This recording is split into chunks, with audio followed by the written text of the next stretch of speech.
My granddaughter shouted at lunch, "You're just a burden. Go to a nursing home and let us live." I simply walked out in silence. The next day, I canceled all the mortgage checks.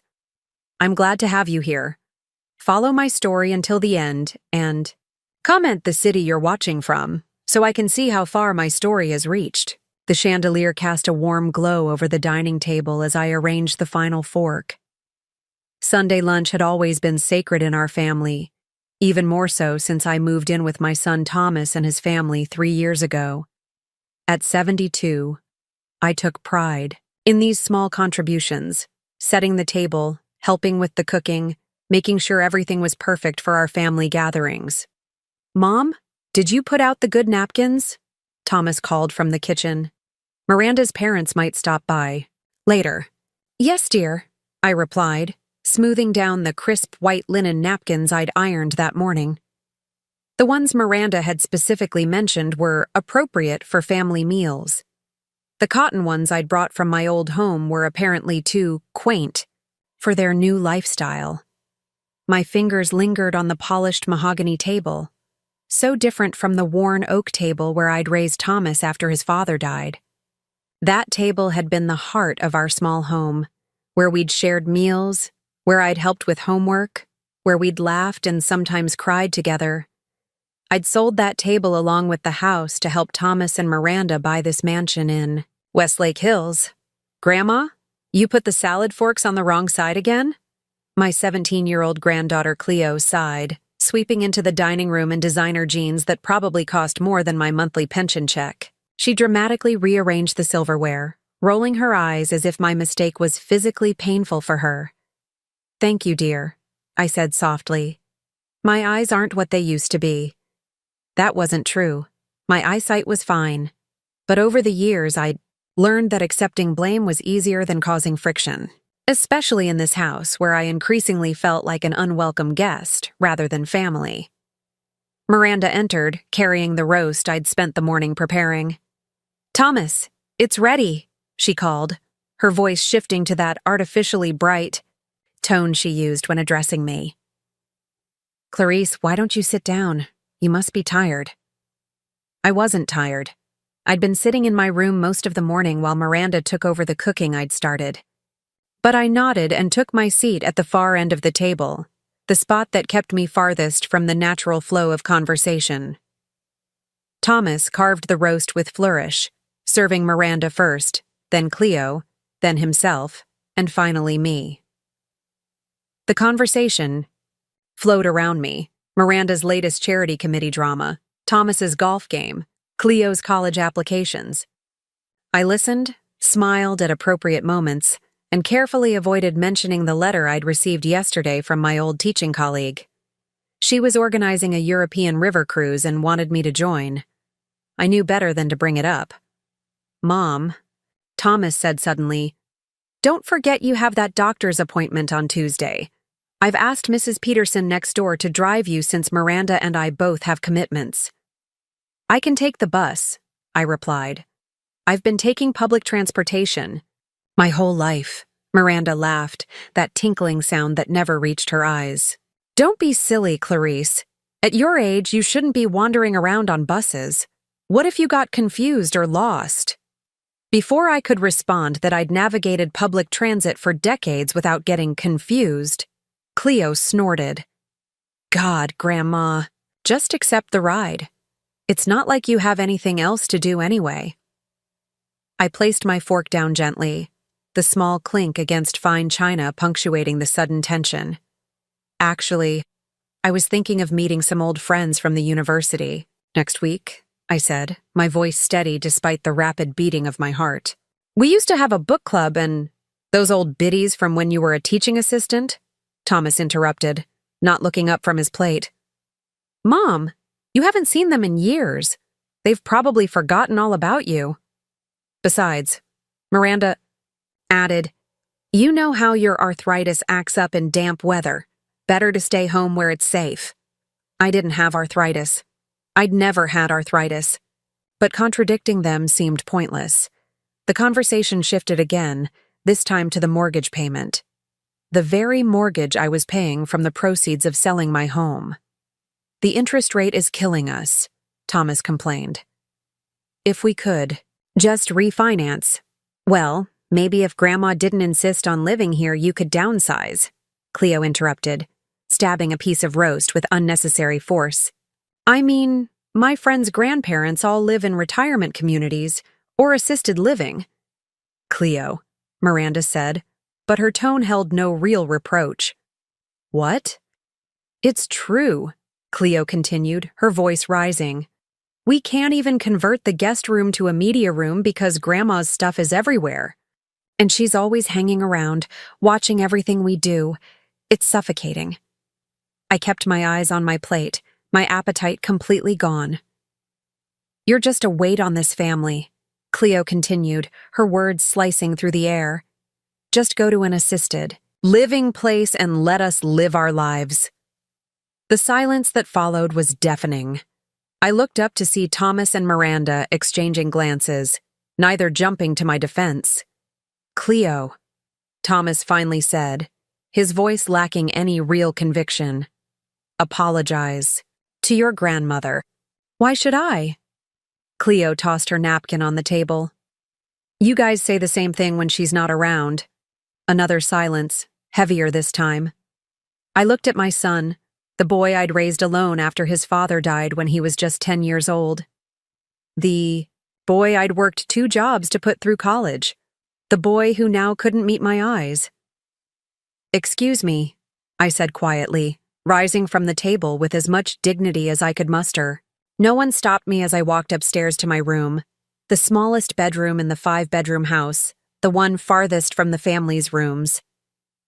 I closed the door behind me, my hands trembling not with age, but with a cold, clear anger I hadn't allowed myself to feel in years. The next morning, while the house was empty, I made a single phone call to my bank.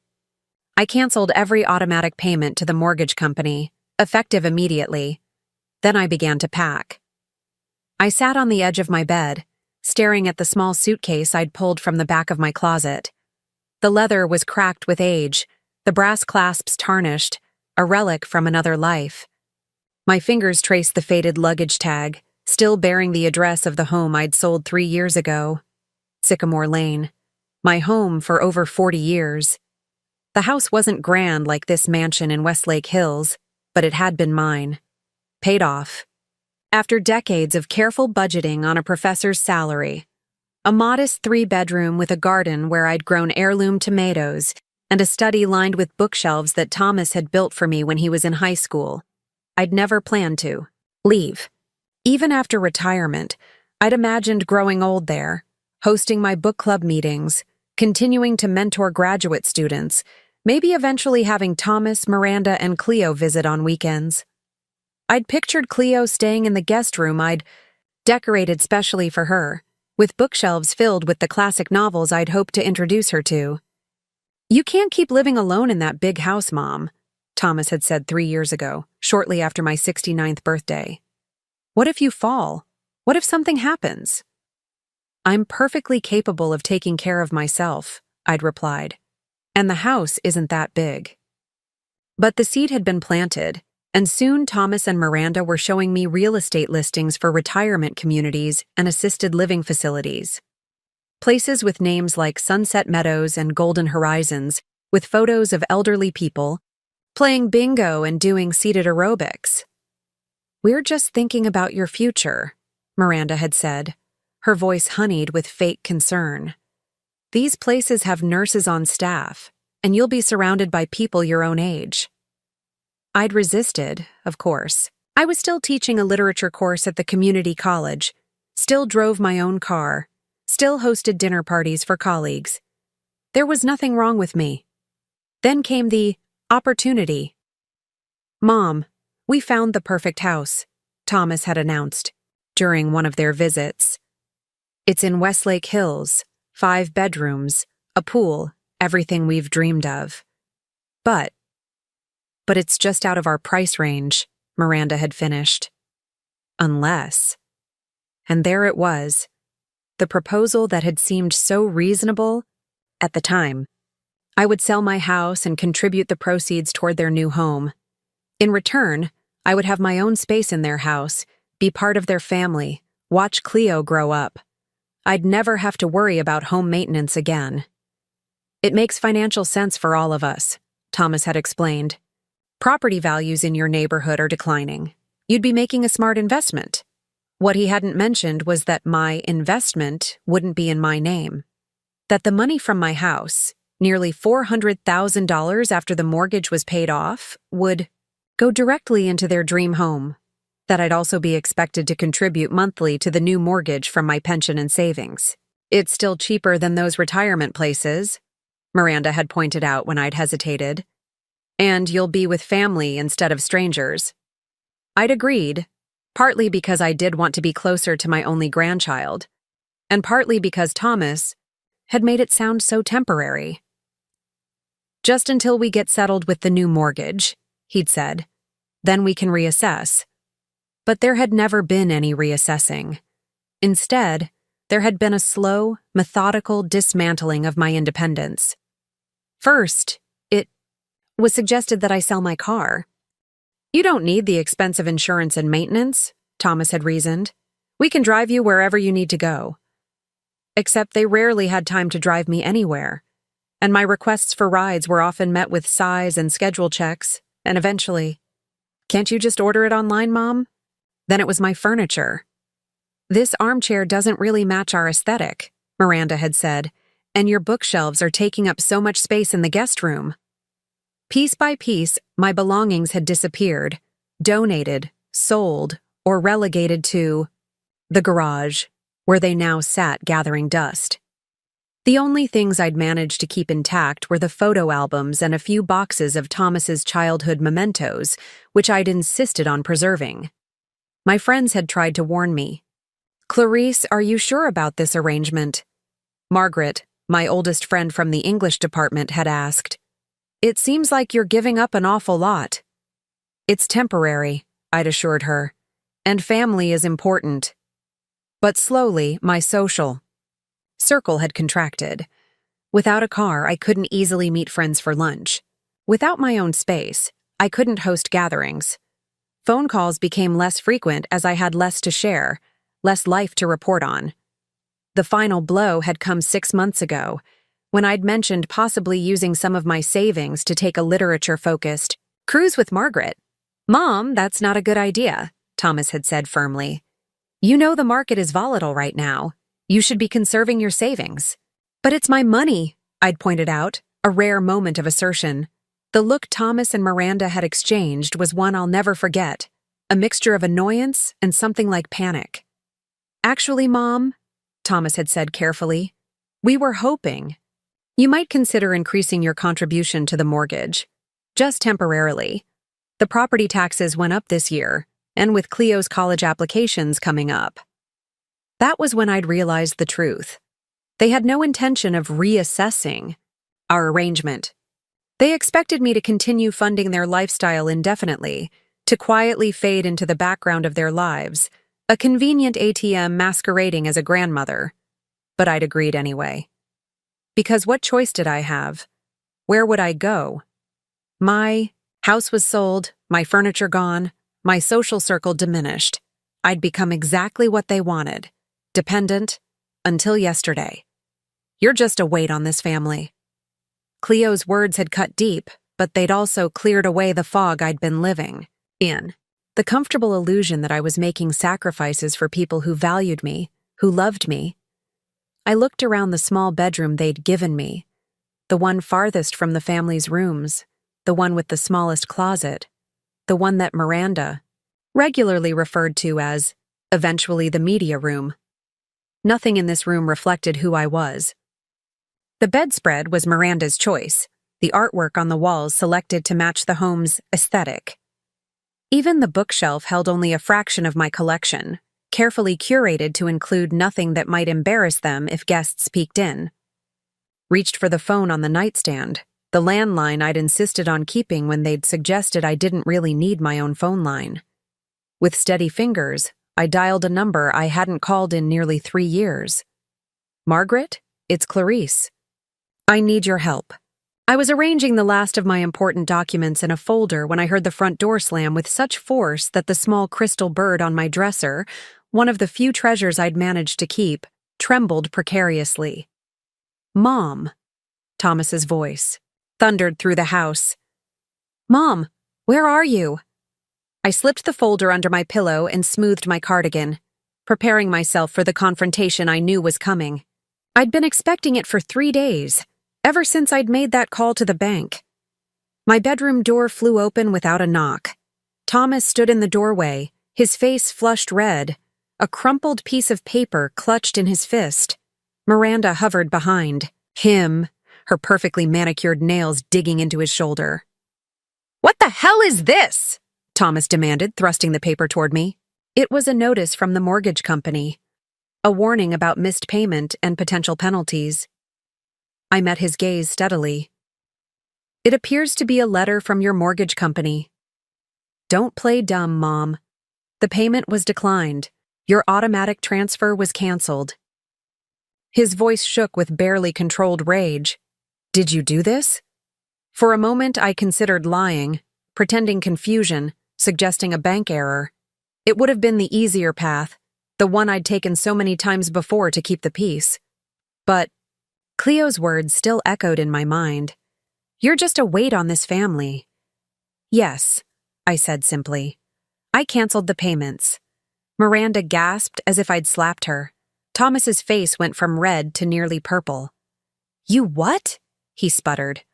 "Why would you, how could you, do you remember what Cleo said at Sunday lunch?" I asked, my voice calmer than I felt. "About me being a weight on this family?" Thomas had the grace to look momentarily uncomfortable before his anger reasserted itself. "She's a teenager, Mom. Teenagers say stupid things." "Yes, they do," I agreed. "But she was only repeating what she's heard from you and Miranda." Miranda stepped forward, her face a mask of injured innocence. "That's completely unfair, Clarice. We've welcomed you into our home, given you a place to live." "A place I paid for," I interrupted, surprising even myself with my boldness. "Or, have you forgotten that the down payment for this house came from the sale of my home? That I've been contributing to your mortgage payments for 3 years?" "That was the agreement," Thomas said stiffly. "You live here. You help with expenses. It's only fair." "Fair?" The word hung in the air between us. Was it fair when you convinced me to sell my fully paid home by claiming it was temporary? Was it fair when you systematically removed every piece of my furniture, every memento that didn't fit your aesthetic? Was it fair when you cut me off from my friends, my activities, my independence? Thomas's face hardened. "If you're so unhappy here, Mom, you're free to leave. There are plenty of nice assisted living facilities, which I would have to pay for," I finished for him. "Which is exactly what this has always been about, isn't it? My money." "That's absurd," Miranda snapped. "We've given you a home, a family. You've given me a small bedroom in a house I helped purchase," I corrected her. "You've given me a seat at the far end of the table, where I can be conveniently ignored. You've given me the clear message that I'm tolerated only as long as I keep funding your lifestyle." Thomas ran a hand through his hair, a gesture so reminiscent of his father that it made my heart ache despite everything. "Look, Mom, if this is about what Cleo said, I'll talk to her. She'll apologize. But this..." He waved the mortgage notice. "This is serious. We can't afford this house without your contribution." "I'm aware of that," I said. "I've been aware since you first showed me the listing and explained that it was just out of your price range unless I helped." Miranda stepped closer, her voice dropping to that condescending tone she used when she thought I was being difficult. "Clarice, perhaps you're confused. The arrangement benefits all of us. You don't have to worry about living alone, about maintenance, or yard work." "I never worried about those things," I said firmly. "I loved my garden. I loved my independence. I gave it all up because I thought my family needed me, valued me." Thomas's face shifted, calculation replacing anger. "Of course we value you, Mom. this is just a misunderstanding. Why don't we sit down? Talk this through like adults? There's nothing to discuss, I replied. I've made my decision. What decision? Thomas asked, his voice suddenly wary. I reached under my pillow and pulled out the folder. I've been keeping records, Thomas, of every payment I've made toward this house, of every conversation where you or Miranda discussed my finances, of every time I was told I couldn't access my own money because it needed to be conserved. Miranda's face went pale. You've been recording us? Not all the time, I said. Just when it became clear what was happening. I may be old, but I'm not stupid. Thomas lunged forward and tried to grab the folder, but I was quicker than he expected. I stepped back, holding it firmly against my chest. It's all backed up, I told him quietly, and my attorney has copies. Attorney? Thomas's voice rose in disbelief. What attorney? Since when do you have an attorney? Since I realized I needed to protect myself from my own family. The room fell silent. Thomas and Miranda exchanged glances, the kind of wordless communication that excluded me even in this moment of confrontation. So what now? Thomas finally asked, his voice cold. Are you threatening to sue us? Your own son? The pain in my chest intensified, but I kept my voice steady. I'm not threatening anything. Thomas, I'm simply informing you that the situation has changed. I will no longer be contributing to your mortgage. What you do with that information is up to you. Miranda's mask of concern slipped completely, revealing the calculating woman beneath. If you think we'll keep supporting you while you pull this stunt, you're delusional. No more free room and board. No more… Free? I echoed, unable to hold back a short, bitter laugh. I've paid over $300,000 to live in this house. There's nothing free about it. Thomas grabbed Miranda's arm, silencing her. What exactly do you want, Mom? I looked at my son, the boy I'd raised alone, the man he'd become. I want what I've always wanted, Thomas. Respect, honesty. To be treated like a person, not a checkbook. Face hardened. Well, you've made your point, and your choice. Don't expect us to bail you out when you realize you can't make it on your own. With that, he turned and stormed out, pulling Miranda with him. The door slammed behind them, leaving me standing alone in the small room that had never really been mine. I sat down on the edge of the bed, my hands trembling slightly. I'd done it. After years of acquiescence, of silence, of putting everyone else's needs before my own, I'd finally stood my ground. I picked up the phone and dialed. Margaret? It's done. They know. Are you okay? Her voice was warm with concern. No, I admitted. But I will be. 1 month before Cleo's outburst, the realization didn't come as a lightning bolt. It was more like dawn breaking, a slow, gradual illumination of what had been hidden in darkness. I was sitting in the garden, ostensibly reading, but actually listening to Thomas and Miranda on the patio, their voices carrying clearly through the open French doors. The interest rates are dropping again, Thomas was saying. If we refinance now, we could pull out some equity. For what? Miranda asked. The kitchen is already perfect. I was thinking about that vacation property in Aspen. The one I showed you last week. Miranda's laugh tinkled through the air. Thomas, be serious. We can't afford a second home. We could if we used Mom's savings as a down payment. She's got at least $200,000 sitting in that account, doing nothing. My blood ran cold. I hadn't told Thomas how much was in my savings. I'd never authorized him to check my accounts. She'd never agree to that, Miranda said, though her tone suggested she wasn't entirely opposed to the idea. She doesn't have to know the details, Thomas replied. We just tell her it's a smart investment opportunity. You know how she is. She never questions me about finances. The book slipped from my fingers, landing with a soft thud on the grass. They were talking about taking my savings, The money I'd set aside over decades of careful budgeting, the security. I'd planned to leave for Thomas and Cleo when I was gone. Besides, Thomas continued, it's not like she has any use for it. What's she going to do, go on a cruise, at her age? Miranda laughed again. God, can you imagine? She'd probably get lost and end up in someone else's cabin. I sat very still, letting their words wash over me. I wasn't shocked so much as profoundly disappointed. Deep down, I'd known for some time that Thomas and Miranda saw me as a resource rather than a person. But hearing it stated so baldly, so callously crystallized everything. That night, I lay awake for hours, staring at the ceiling, considering my options. I could confront them, but what would that achieve? Thomas would deny it, or worse, make me feel guilty for eavesdropping.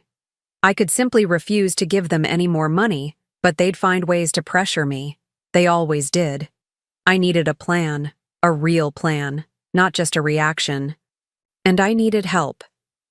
The next morning, I told Miranda I was going to the library. She barely looked up from her phone. Don't be too long. We're having guests for dinner, and I need you to polish the silver. I didn't go to the library. Instead, I took the bus downtown to the offices of Harriet Goldman, a lawyer I'd known casually during my teaching days. She'd been a guest lecturer in one of my classes, discussing literary depictions of justice. We weren't close friends, but she'd always struck me as straightforward and ethical. Professor Bennett, she greeted me, rising from behind her desk with a warm smile. What a pleasant surprise. Please, call me Clarice, I said, settling into the chair across from her. It's been a long time since I taught anyone. Once a professor, always a professor, she replied. What brings you to my office today? I took a deep breath. I need legal advice about financial exploitation by family members. Her smile faded, replaced by a look of professional concern. I see. Why don't you tell me what's going on? For the next hour, I laid out everything: the sale of my house, the ongoing mortgage payments, the gradual erosion of my independence, and finally, the conversation I'd overheard about my savings. Harriet took notes, occasionally asking clarifying questions, her expression growing more troubled as I continued. This is unfortunately common, she said when I finished. Elder financial abuse is one of the fastest-growing forms of exploitation, particularly when perpetrated by family members. The good news is, there are steps we can take to protect you and your assets. What kind of steps? I asked. First, we need to secure your remaining finances. I recommend changing your bank accounts immediately. New bank, new account numbers, new passwords. Make sure Thomas has no access whatsoever. I nodded, feeling a strange mix of relief and sadness at having my suspicions confirmed. What about the money I've already contributed to the house? Harriet sighed. That's more complicated. You said your name isn't on the mortgage or deed? No. Thomas said it was simpler that way. I'm sure he did, she said dryly. Without written documentation of your arrangement, it becomes a matter of your word against theirs. But, she held up a hand as she saw my face fall. That doesn't mean we're without options. Do you have any evidence of your contributions? Bank statements showing transfers? Emails or texts discussing the arrangement? I thought for a moment. I have bank statements, and there might be some emails from when we first discussed selling my house. Good. And from now on, I want you to document everything. Keep a journal of relevant conversations. If possible, record discussions about finances. Is that legal? I asked. In Texas, as long as one party to the conversation consents to the recording, that would be you, it's legal. But even without recordings, contemporaneous notes can be persuasive evidence. She leaned forward, her expression serious. Clarice, I have to ask, what's your ultimate goal here? Do you want to try to recover the money? Do you want to stay in the house? What outcome are you hoping for? It was a question I'd been asking myself all night. I want my independence back, I said, finally. I want to live somewhere that's mine, where I make the rules and decisions. And yes, I want to recover as much of my money as possible, but mainly, I want Thomas to understand what he's done, to acknowledge it. Harriet nodded. Then we need a comprehensive strategy, one that secures your future while giving you leverage to potentially recover some of your investment. Over the next few weeks, I followed Harriet's advice meticulously. I opened new accounts at a different bank, using Margaret's address for all correspondence. I began documenting every conversation about money, keeping detailed notes in a journal. I hid inside an old photo album, the one place I knew Miranda would never look, as she considered family photos clutter. With Harriet's help, I found a small apartment in a senior living community. Not assisted living, but independent apartments for people over 65. It wasn't fancy, but it was clean, bright, and most importantly, it would be mine. The monthly rent was within my budget, especially now that I wouldn't be paying Thomas's mortgage. I began quietly removing my most treasured possessions from the house: photo albums, jewelry, important documents. A few items at a time, nothing that would be immediately noticed. Margaret kept them safe for me, along with the small suitcase I'd packed with essential clothing. I recorded Thomas and Miranda's conversations whenever they discussed finances, using a small device Harriet had recommended. It felt strange, almost dirty, to be secretly recording my own son. But each time I hesitated, I remembered his voice. It's not like she has any use for it. The final piece fell into place when Harriet reviewed my bank statements from the past 3 years. Clarice, do you realize you've contributed over $300,000 to their household since you moved in? Between the proceeds from your house sale and the monthly mortgage payments? I hadn't actually calculated the total. The number took my breath away. That's more than I thought. It's financial abuse, Harriet said firmly, and we have the documentation to prove it. So what now? I asked. Now we prepare for confrontation, she replied, because one way or another they're going to realize what you've done, and they won't take it well. She was right, of course. I knew Thomas and Miranda would be furious when they discovered I'd canceled the mortgage payments. They'd try to guilt me, to threaten me, to make me feel incompetent and selfish. But for the first time in years, I felt prepared. I had a plan. I had evidence, and most importantly, I had rediscovered my voice. I was ready to break my silence. The tension in the house had become unbearable. For a week after I canceled the mortgage payments, Thomas and Miranda alternated between icy silence and aggressive demands. They'd tried everything: guilt, threats, even a clumsy attempt at reconciliation involving Cleo and a hastily purchased bouquet. "Grandma, I'm sorry for what I said," Cleo had mumbled, thrusting the flowers toward me while Thomas and Miranda hovered behind her with expectant smiles. I'd accepted the flowers with grace. "Thank you, Cleo. That's kind of you." Thomas had immediately jumped in. "See, Mom? We're all family here. Families have disagreements, but they work through them. Now, about those mortgage payments." I'd simply smiled and returned to my room. Now, sitting at the dining table for the first time since that fateful Sunday lunch, I waited calmly as the family gathered. I'd requested this meeting, insisted on it actually, and chosen the timing carefully.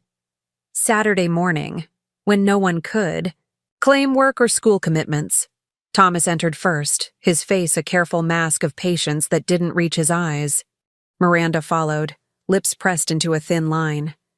Cleo slouched in last, looking bored and resentful at having her weekend interrupted. "Thank you for joining me," I began, my voice steadier than I'd expected. "I have some important things to share with all of you."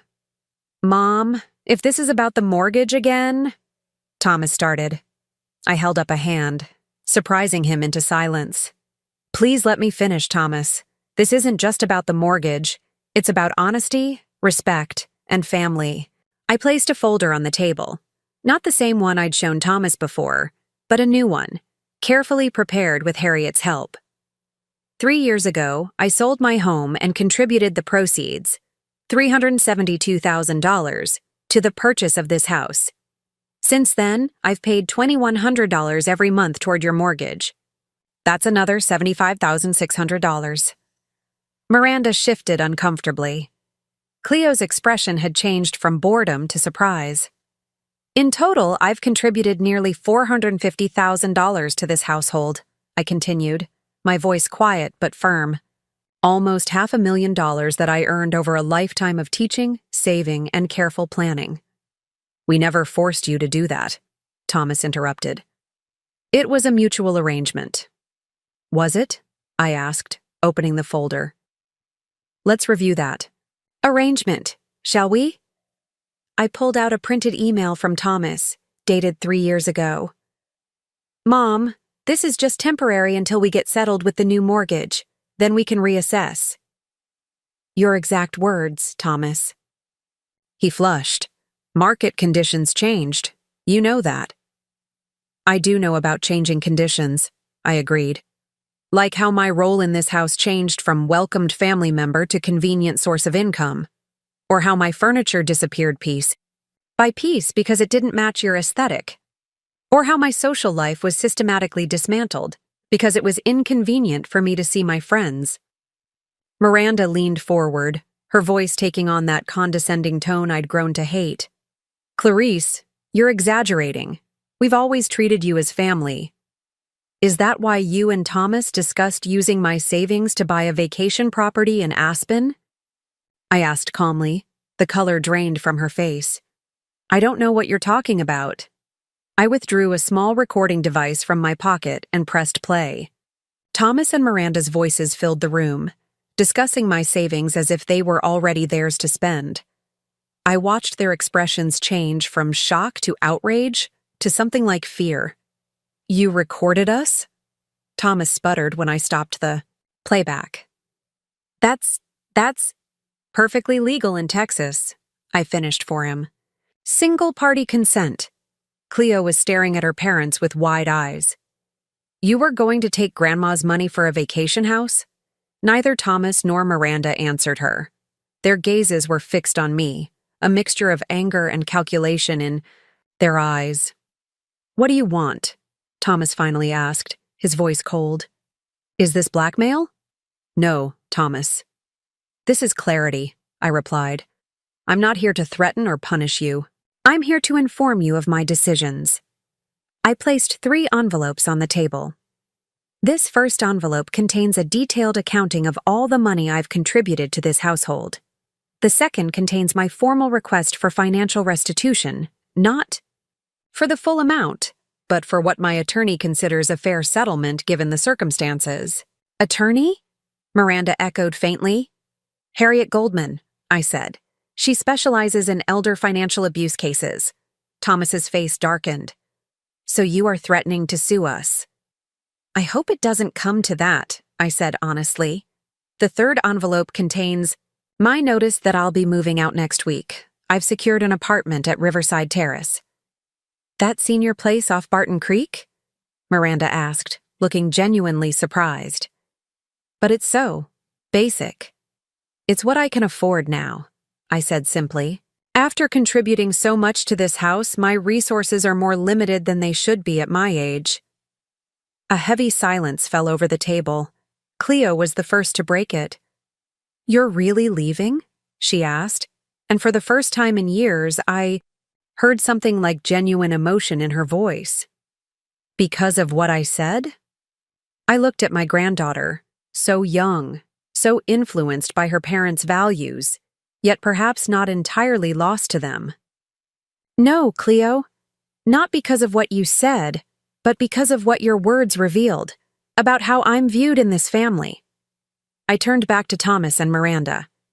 I deserve better than to be treated as a burden, an ATM, or an inconvenience. I deserve respect. Thomas stared at the envelopes, then at me. I could almost see the calculations running behind his eyes. The cost of fighting me versus settling, the public embarrassment if this went to court, the financial strain of suddenly having to make the full mortgage payment themselves. "You won't. Win if you sue," he said finally, but his voice lacked conviction. "Perhaps not," I acknowledged. "But the discovery process would be illuminating. All your financial records, all our conversations about my money, all laid bare for a judge to examine." Miranda's hand flew to her throat. "You wouldn't." "I don't want to," I said truthfully. "I'd much prefer an amicable resolution, one that acknowledges the contributions I've made and provides some restitution." "How much?" Thomas asked bluntly. $150,000, I replied. "About a third of what I've contributed. Enough for me to live comfortably for the rest of my life without financial stress." "That's impossible," Miranda exclaimed. "We don't have that kind of money." "You have equity in this house," I pointed out. "The house my money helped purchase. You could refinance." Thomas's jaw tightened. "And if we refuse?" I met his gaze steadily. "Then we'll let the courts decide." The room fell silent again. I could see the turmoil on Thomas's face. Anger, calculation, perhaps even a flicker of shame, quickly suppressed. "I'll need time to think about this," he said finally. "Of course," I replied, rising from the table. "You have until Friday. After that, my attorney will proceed with legal action." As I turned to leave, Cleo's voice stopped me. "Grandma?" I looked back at her, this girl who had grown so distant, so dismissive of me. "Yes, Cleo?" Her eyes were uncertain, confused. Did you really pay for half this house?" I nodded. "Yes, Cleo, I did." "Then why did Mom and Dad always act like they were doing you a favor by letting you live here?" From the corner of my eye, I saw Thomas and Miranda exchange alarmed glances. For the first time, their carefully constructed narrative was crumbling, and from the most unexpected source.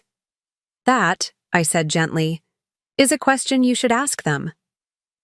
The morning sun streamed through my kitchen window, casting a warm glow over the small breakfast table where I sat with my coffee.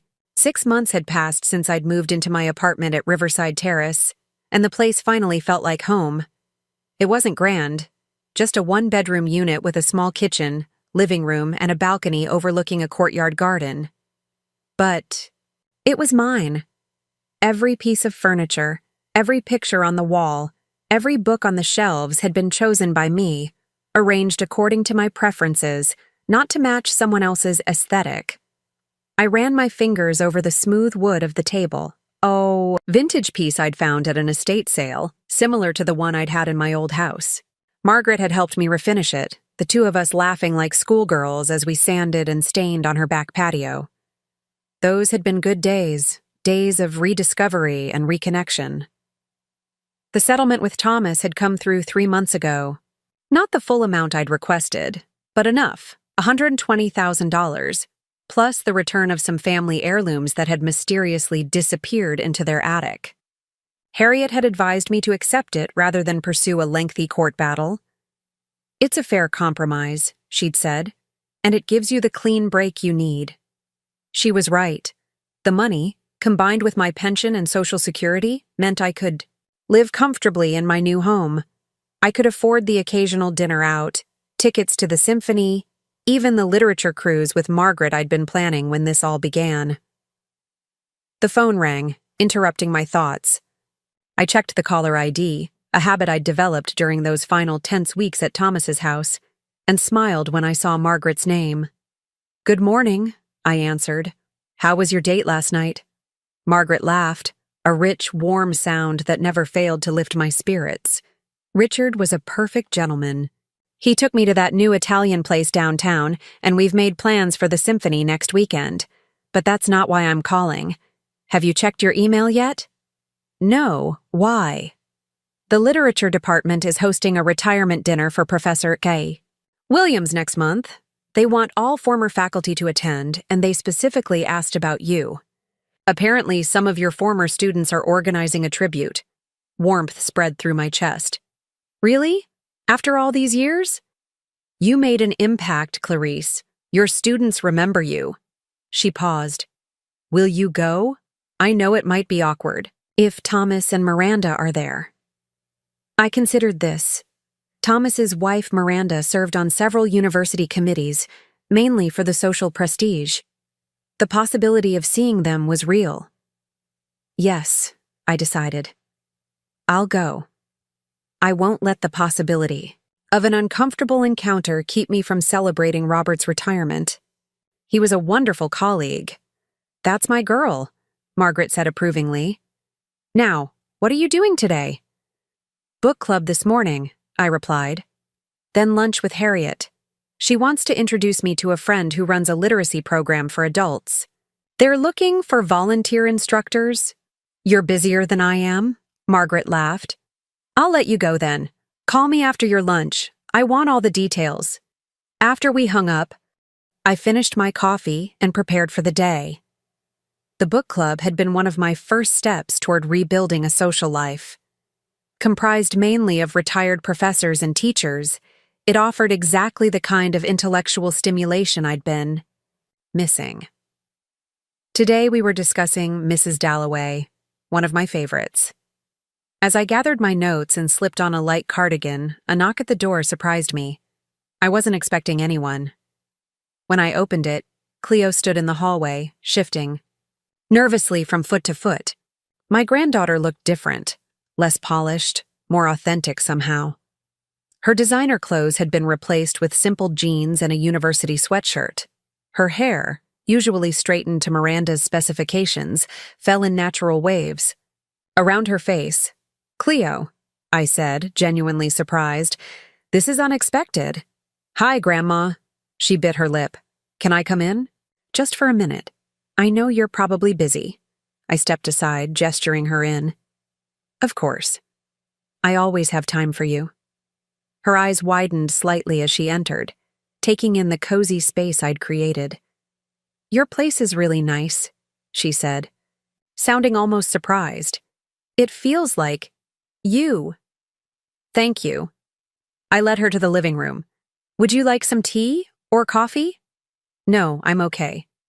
She sat on the edge of the sofa, hands clasped tightly in her lap. I wanted to talk to you. Without Mom and Dad around, I sat across from her, waiting patiently. Whatever had brought her here had clearly taken courage. I started college last month, she said finally. UT Austin. I'm living in the dorms. Congratulations, I said warmly. What are you studying? English. Literature. A small smile played at her lips. Like you did. This surprised me. Thomas and Miranda had always pushed Cleo toward business or law, practical fields with high earning potential. Your parents must be proud, I said carefully. Cleo snorted. They hate it. Dad says I'm wasting my potential. Mom keeps sending me links to business school applications. She looked up, meeting my eyes directly. That's actually why I'm here. I found some of your old lecture notes in the attic. About Virginia Woolf. They're amazing, Grandma. The insights, the connections to other works. I never knew you were so intelligent? I supplied with a small smile. She had the grace to look embarrassed. I was going to say passionate about literature. I am, I corrected myself. Teaching was never just a job for me, it was a calling. Cleo nodded, then took a deep breath. My professor assigned to the Lighthouse for my modernist literature class. I remembered your notes mentioned it, so I've been reading them, but there are parts I don't understand. I was wondering if maybe, if you wouldn't mind, helping me? The request, so simple yet so profound, brought tears to my eyes. For years I'd tried to share my love of literature with Cleo, only to be met with indifference or outright disdain. Now here she was asking for my guidance. I would be honored, I said softly. A genuine smile lit up her face, not the practiced. Perfect smile Miranda had taught her, but something real and a little vulnerable. Really? That would be awesome. Of course. I hesitated, then asked the question that had been hovering since she arrived. Does your father know you're here? The key. Smile faded. No, they don't talk about you much. When they do, it's... She trailed off, looking uncomfortable. It's not complimentary, I finished for her. No. She met my eyes again. But I think they're wrong. About a lot of things. Including literature as a worthwhile field of study? I asked with a small smile. Including how they treated you. She said quietly. I've been thinking a lot about it, about what happened. The things you said that day, about paying for the house and them taking your money. I didn't want to believe it at first, but... But? Last month, I overheard them talking about how they might have to sell the house. Dad said something about how they never should have bought a place they couldn't really afford without your help. She twisted her hands in her lap. That's when I realized you were telling the truth.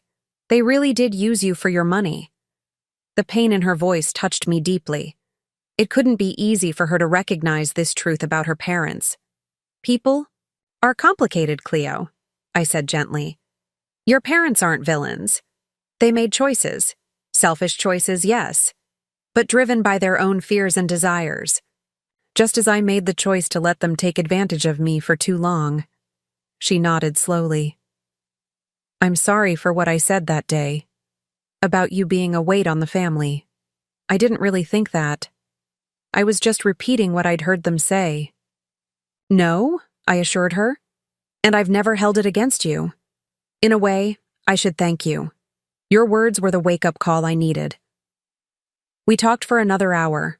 About Virginia Woolf, about her classes, about her new freedom in the dorms. As she prepared to leave, she hesitated at the door. Could I come back next week? Maybe we could make this a regular thing? I could bring my assignments, and we could discuss them. I'd like that very much, I said, warmth filling my heart. How about Saturdays? We could have lunch, then work on your literature questions. That sounds perfect. She surprised me with a quick hug. Thank you, Grandma. After she left, I stood by the window, watching as she walked toward the bus stop. The morning sun highlighted the natural red in her hair. My color, not Miranda's carefully maintained blonde. For the first time, I could see pieces of myself in her, beyond just physical resemblance. The book club could wait. Today had brought something far more precious than literary discussion. It had brought possibility. The chance to build a relationship with my granddaughter based on genuine connection, not obligation or financial dependency. As I picked up the phone to call Margaret with the news, I caught sight of my reflection in the window. Standing straight, eyes bright, a smile playing on my lips. I hardly recognized myself. Gone was the woman who had silently accepted disrespect and manipulation.